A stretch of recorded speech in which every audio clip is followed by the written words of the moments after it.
지난주 금요일 국회 본회의 상황은 집권 여당이 국회를 어떻게 바라보고 있는지 단적으로 보여줬습니다.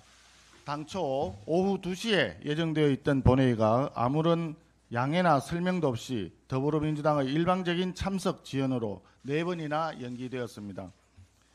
예결위에서는 신속한 처리가 필요하다면서 야당의 목소리를 묵살하고 추경안을 일방적으로 처리하더니 본회의를 앞두고는 더불어민주당 자기들 내부에 이견이 있다는 이유로 제멋대로 본회의 시간을 일방적으로 연기한 것입니다. 이 과정에서는 국회의장께서도 상황에 대한 설명과 협의가 전혀 없었다고 합니다.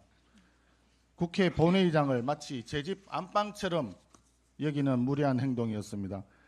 그렇게 더불어민주당은 단독으로 추경안을 통과시키면서 자기들이 작년 가을 불필요한 쌈짓돈이라고 비판했던 대통령실 특활비를 되살렸습니다.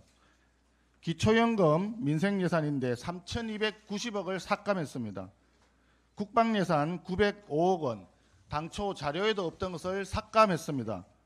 그렇게 하면서 이재명 대통령 쌈짓돈 41억 원이 그렇게 시급한 과제였습니까? 이재명 대통령 스스로 떳떳했다면 정부의 추경 예산 안에 대통령실 특활비 부활을 반영하고 대통령이 시정연설을 통해서 직접 국민들께 양해를 구했어야 합니다. 그런데 정부 추경안에는 넣지 않고 국회 심사 과정에서 여당 의원들을 앞장세워 특활비를 슬그머니 집어넣은 것은 아주 비겁한 차도 살인 정치의 민낯을 보여준 것입니다. 이번 추경을 통해서 이재명 정권은 국채 21조 원을 발행하면서 소비 쿠폰이라는 이름의 12조 원 돈 뿌리기 포퓰리즘 예산을 편성한 것입니다. 민생과 국방은 포기하고 국민에게 빚을 부담 지우는 선심성 포퓰리즘 추경입니다. 포퓰리즘 추경은 이제 포퓰리즘 입법으로 이어질 전망입니다. 민노총 언론노조의 방송 장악을 위한 방송 3법, 민노총의 청구서인 노란봉투법, 전농의 청구서인 양곡관리법을 비롯한 농망사법을 강행 처리하겠다고 합니다. 우리 경제 전체의 파이를 키우기보다는 이재명 대통령을 정치적으로 도와준 노조와 이익단체들을 위한 파이 배분에 몰두하는 입법 속도전입니다. 국회가 이재명 대통령이 현금 버튼을 누르면 현금이 쏟아져 나오고 입법 버튼을 누르면 아무 법안이나 쏟아져 나오는 이재명 대통령의 개인 자판기로 전락하는 꼴입니다. 그렇지만 국민의힘은 야당에 주어진 견제와 비판의 역할을 다하겠습니다. 총리에 이어 이제 장관 후보자 청문회가 이어집니다.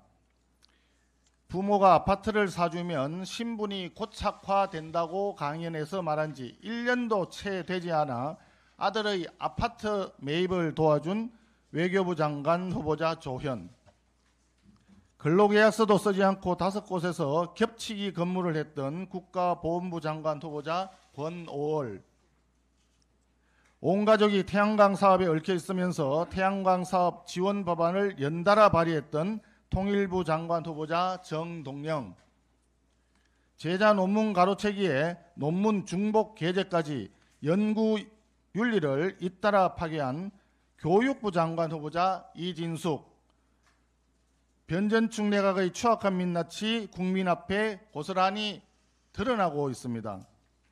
장관 후보자 중에 전과나 의혹이 없는 후보자를 찾아보기가 어렵습니다. 대통령과 국무총리처럼 전과와 의혹투성이 사람들만 골라서 기용하기로 작심한 모양입니다. 국민의힘은 국민과 함께 전과 의혹투성이 장관 후보자들의 능력과 도덕성을 현미경식으로 낱낱이 검증해서 이재명 정권의 오만한 일방통행 정치를 막아 세우겠습니다. 관세에 대해서 한 말씀 드리겠습니다. 상호관세 유예 기한이 7월 8일로 불과 하루 앞으로 다가왔습니다. 그 전에 유예 연장이나 관세 인하 등 실질적인 협상 타결이 이루어지지 않으면 최대 25%의 관세가 부과될 것입니다. 이미 자동차에 25% 등 높은 수준의 개별 관세가 적용되는 상황에서 상호 관세까지 더해진다면 대한민국 수출 산업은 큰 타격을 입을 것입니다. 하지만 이재명 정부의 대응은 너무나 안이하고 너무나 늦은 것이 아닌가 우려됩니다. 여항구 통상교섭본부장과 위성락 국가안보실장이 지난주 뒤늦게 미국에 도착했지만 유예 기한이 코앞인 상황에서 대응이 지나치게 느슨한 것은 아닌지 국민들은 불안해하고 있습니다. 더욱이 한미 정상회담은 성사조차 되지 못했습니다. G7 정상회의에서 회담이 무산되었고 이재명 대통령은 나토 정상회의에 불참하면서 상호관세 유예 종료 전 정상회담은 사실상 불가능한 상황입니다. 트럼프 대통령이 주도하는 관세 국면에서 정작 우리 대통령은 트럼프 대통령과 대면 접촉조차 한 번 없었다. 이런 부분은 매우 뼈아픈 대목입니다.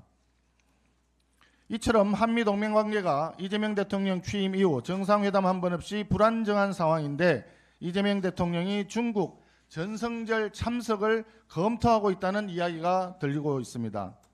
한중 간의 시급하고 예민한 현안인 중국의 서해 불법 구조물 설치 문제는 아직 해결 기미조차 보이지 않고 지금 이 순간에도 우리 해양 주권이 심각하게 위협받고 있는 상황입니다. 이러한 가운데 한국 대통령이 군사 행사인 중국의 전성절 참석을 검토한다는 것 자체만으로 미국을 비롯한 국제사회에서는 대한민국의 친중 성격의 시그널로 바라볼 수 있다는 우려가 큽니다. 지금은 한미동맹과 한미일 협력 강화에 외교 역량을 집중해야 할 시점입니다. 불필요한 외교 안보 불안과 국제적 신뢰 훼손을 우리 스스로 자초해서는 안 됩니다.